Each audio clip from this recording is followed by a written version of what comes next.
Discussion keeps the world turning. This is Roundtable. You're listening to Roundtable. I'm Steve Hatherley, today with Yushan Xingyu. Coming up on today's Soapbox, it's 5 a.m. and you finally dozed off after a night of beeping monitors and creaky gurneys. Then, bam, a nurse shakes you awake for vitals.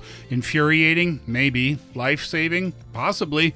Today we're diving into the clash that's got patients fuming and medics defending their methods, because in a hospital, rest and recovery don't always play nice. After that, you know that brutal stretch of summer that we're in right now, where the air feels thick enough to chew? Well, in China, they've tracked it for centuries. Not as weather per se, but as ancient clockwork. 40 days of blistering heat starting July 15th. But here's the big question. Why did our ancestors bother naming the misery? And what can the old wisdom teach us right now in an era of AC and apps? Our podcast listeners, that's you, can find us at Roundtable China on Apple Podcasts. Don't forget, too, that we love to hear from you. Send us an email or a voice note to roundtablepodcast@qq.com. Once again, roundtablepodcast@qq.com.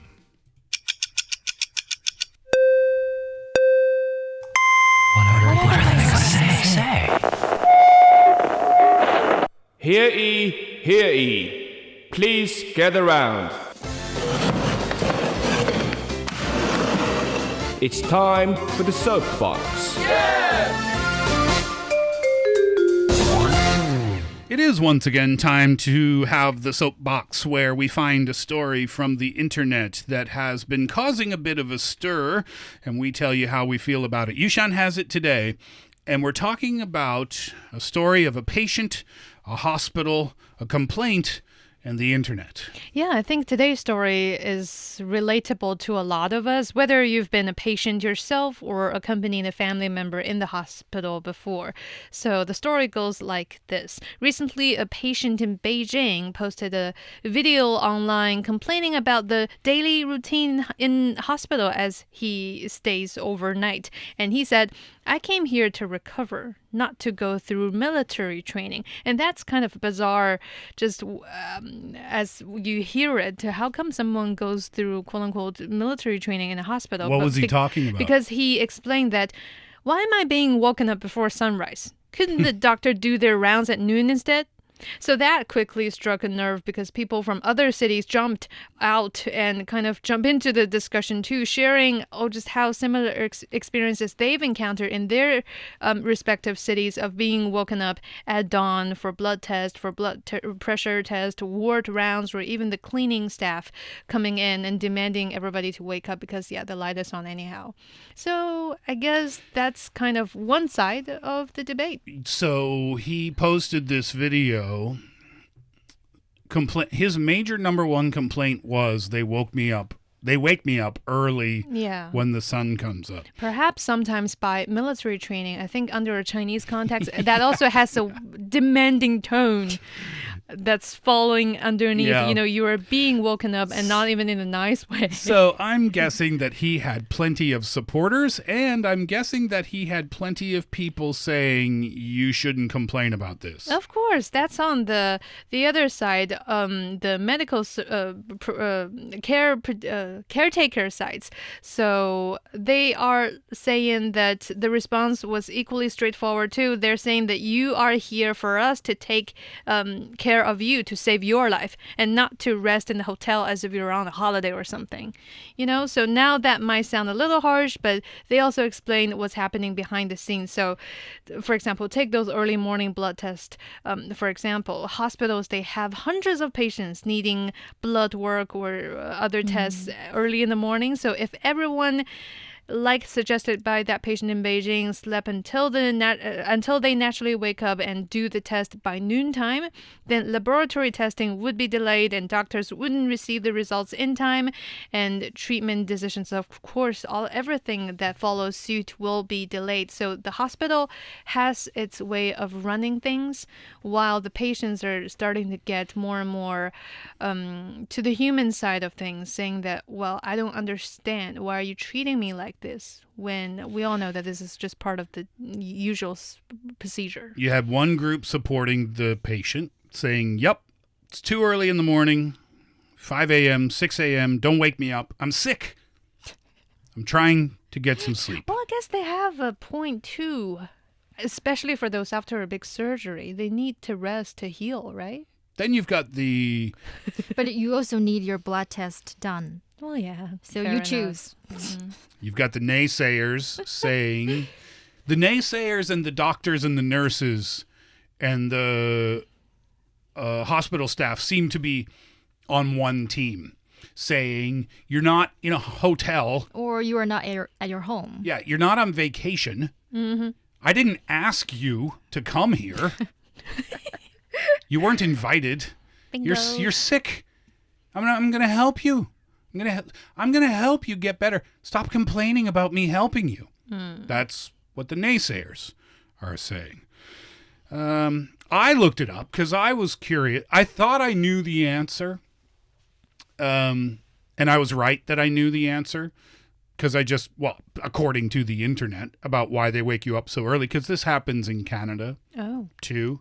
Happens everywhere, right? You wake up early when you're in the hospital because they come in and want to check you. But I'll save what I have to say about that until perhaps after your soapbox. So here's my soapbox. What really stayed with me after reading this story wasn't the debate over early wake-up calls. It was how easy it is for both sides to feel misunderstood. If I were the patient, I'd probably be annoyed too. Imagine finally falling asleep after a long night of pain or anxiety, only to hear someone knocking on your door before sunrise saying, "Time for a blood test." I'd probably think, can't this wait another hour? But if I were the nurse, I imagine I'd see things very differently. I'd be looking after dozens of patients, following a schedule that has to keep the entire hospital moving. Every delay would ripple through the rest of the day, affecting not just one person, but everyone waiting for test results and treatment plans or surgery. And that's why I don't think this story has a hero or a villain. It's simply two groups of people standing in different places. Patients are focused on recovering, while healthcare workers are focused on making sure everyone gets the care they need and everyone can focus on recovering. Their goals are actually the same. They both want the patients to get better. The difference is that they're looking at the journey from opposite directions. So maybe the answer is to understand each other's side just a little better. Hospitals can certainly do more to explain why certain routines exist and continue looking for ways to make patients more comfortable without compromising safety. At the same time, patients and their families can also remember that many of these seemingly inconvenient routines aren't there to make life harder. They're there to make sure everyone receives timely care. Because at the end of the day, doctors and patients aren't opponents. They're teammates. And the best healthcare doesn't happen when one side wins the argument. It happens when both sides meet each other with a little more patience, a little more communication, and a little more understanding. Yeah, that's a very mature response. I was trying to... It's not really that hard to find a middle ground for this, to be honest.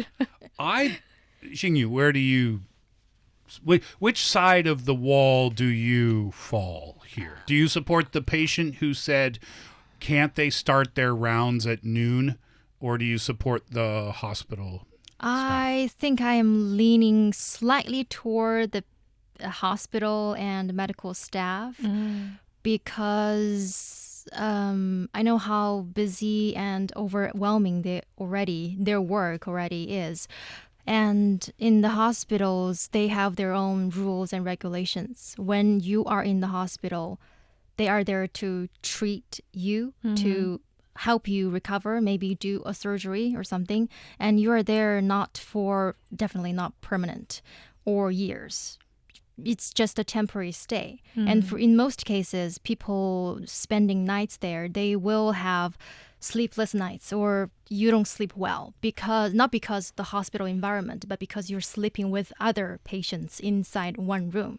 that communal space can create, maybe people are snoring, maybe people are grinding their teeth. That can always like disturb your sleep. And you cannot say, you go out because you're disturbing my sleep, right? Oh, and even worse, different patients staying in the same ward may have different treatment schedules. So you're probably not even woken up by your own treatment. It's perhaps just somebody sleeping next to you that needs to be woken up, and you woke up along with it. Would that be the case? Probably. Yeah, too. But I would also think that from the patient's point of view, they want their experience to be more comfortable. They are treated like human beings, not like military soldiers. What do you mean treated like human beings? I mean treated more nicely than Well, those. that might be another issue, because this guy who posted about being woken up early in the morning, I would say to him, do you realize you're not the only person in the hospital? You want them to start at noon so you can get your beauty sleep? Sorry. Do you know how many people they have to see? Yeah. The reason they start, and this is what I found from the internet, which I assumed I was right about. The reason they start so early in the morning is because these doctors and nurses have to see so many different people. They go in there and get your blood work at 7 a.m. because the doctor needs to see the latest results from you before he or she comes by, or a robot in the year 2060. They need to see that information, the most recent information about you, so that they can treat you as best they can. They're not trying to inconvenience you. Get over yourself. Now, bedside manner might be a different topic. Bedside manner. Is that for medical? Bedside manner is the term, like how softly or gently or nicely, politely they might speak, sensitively they might speak to you. Specifically for healthcare workers. Yeah, or just anyone who's helping you when you're sick, I guess. Okay. I think we most commonly use that term when we talk about hospitals. Right. Yeah. But that's not what he's talking about here. He's just talking about being woken up. But I think what you mentioned, the bedtime manner also matters. If with it, things are going to be a lot different. I would assume patients, including me, myself, for example, I would understand the reason why I'm woken up at a certain time better if I am softly spoken to with understanding of my current discomfort. Yushan.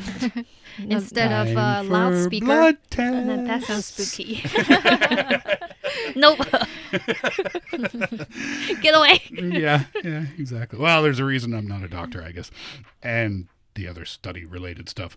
All right, well, I think this is an issue that's been around for 50 or 60 years or more, and it's going to continue to be around because it's true. Nobody likes being woken up out of a deep sleep at 5 a.m.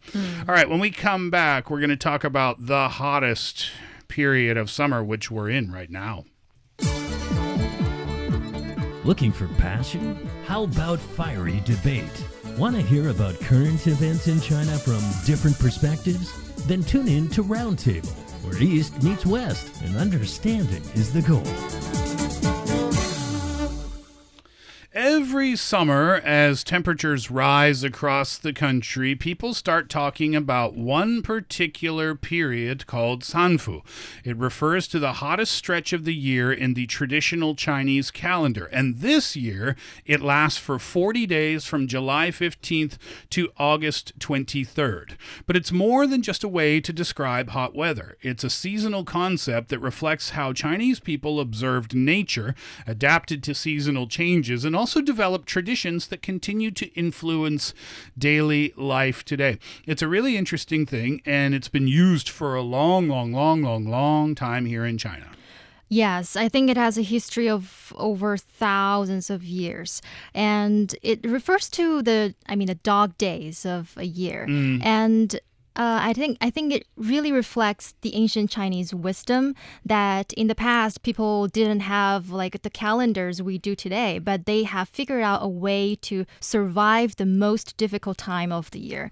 So Sanfu in Chinese is composed of two characters, San and Fu. San means three. That refers to like the three stages, the three periods of this whole 30 or 40 day Sanfu. And Fu in Chinese means to lie low, lie down, or to hide. So one of the interpretations is that during the hottest days of the year, ancient people in China, they believe it was wiser to reduce outdoor activity and to like stay cool in the house and to protect themselves from the extreme heat. Yeah, it's still what people do today. Yeah. We grew up hearing adults saying, "Oh, Sanfu diao, Sanfu diao, it's the Sanfu coming, it's the Sanfu coming." I didn't understand what it is, but we just grow up hearing people calling it that way, referring to it as the extreme summer heat, the hottest days in summer. But I kind of learned it recently that this is also a period of time in traditional Chinese thinking in terms of how it's connecting the hottest days of the year with early autumn.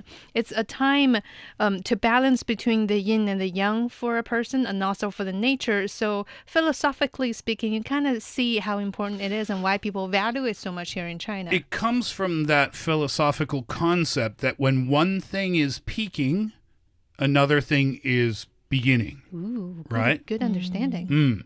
And this was important. This is like thousands of years ago, and this system would have an impact on how people live their lives, right? Because it would influence the farmers. They would have to know when this Sanfu was so that they could take care of their crops accordingly. It would determine whether people would go out to safely work or not. It would have an influence on water supplies, I'm assuming. Yeah. Food production. Right. All, maybe in the summertime, all aspects of daily life. That's all elements of a general term that we call the traditional Chinese calendar. And under that umbrella term, there's a lot of other details that we're not going to be, and neither are we capable of covering all. But yes, like you mentioned, for thousands of years, court astronomers and calendar officials in China, they've already carefully observed the movement of the sun, of the moon, and the stars. So they study the sky and mark the position of specific stars, aligning all that with the changing of weathers and seasons to create a calendar that can help forecast, quote unquote, forecast for the next year. When, the stars move to this position, it means that, the hotter temperature is going to arrive, and what that changes for the crops planting, for the water irrigation system, and for the amount of food production we are to expect for this year. So it's all connected. Yeah, I mean, we have our apps today, right? We open up our apps. But if you think about it, way back then, it would be generations of people, of astronomers whose job it was to understand the rhythm of the seasons, the flow of the seasons, and then figure out how that worked into people's lives.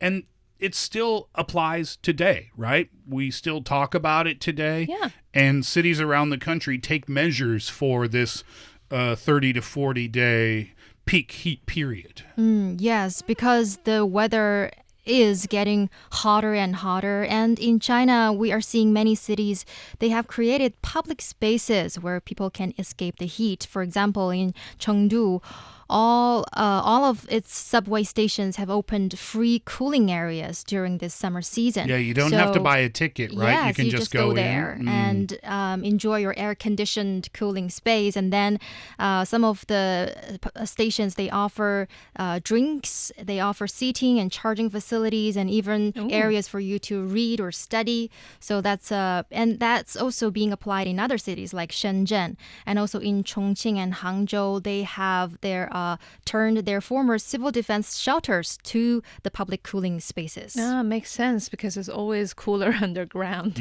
And we can see from these city arrangements that during extreme heat, staying safe nowadays has a lot to do with city management too, and it's not only up to individuals. So people believe in it, and also city governors all over China, we believe in it too. I wonder if, because these days we have much more extreme weather, right? We have changing seasonal patterns, different weather at different times, different temperatures, at unexpected places. I wonder, we talk about Sanfu, but I wonder, scientifically if it's still relevant today. It's never meant to be scientifically Fair mannered because point. science is so modern, and More accurate, in my maybe. belief, science cannot catch up with ancient wisdom. But in today's term, because of these changings, in weather patterns, the hottest days of the year do not always fall neatly within the traditional Sanfu period, but it's as a cultural symbol for us to recognize,